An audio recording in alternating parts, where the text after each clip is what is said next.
Hello दोस्तों, आपका स्वागत है हमारे चैनल में जिसका नाम है डर अनलिमिटेड हंटेड कहानी।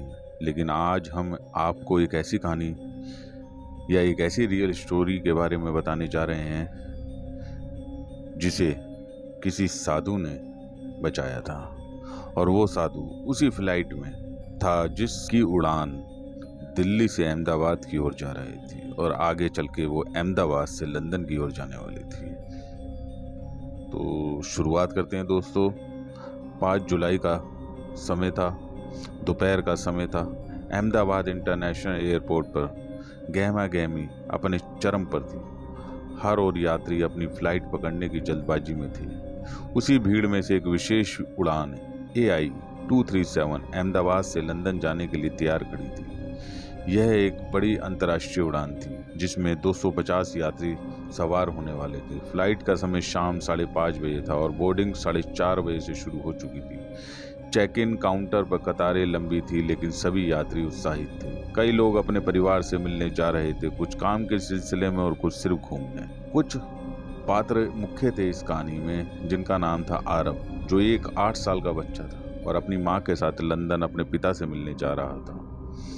दूसरा पात्र का नाम था दयाशंकर, जो 72 वर्षीय बुजुर्ग जो पहली बार हवाई यात्रा कर रहे थे। रिया और समीर नवविवाहित जोड़ा था जो हनीमून के लिए लंदन में जा रहे थे।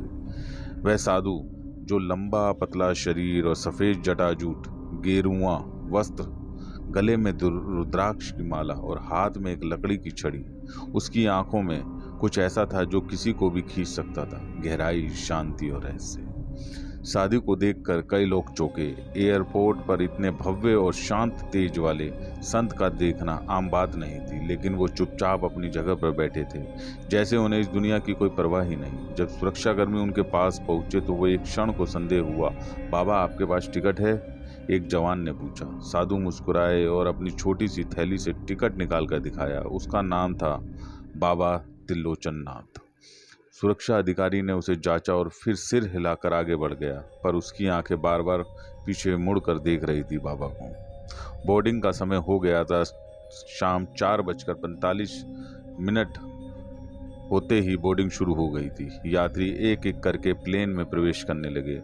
सबके चेहरे पर एक अलग सी चमक थी। बच्चा आरव खिड़की वाली सीट के लिए जिद कर रहा था और उसकी मां मुस्कुराकर एयर होस्टेस से अनुरोध कर रही थी।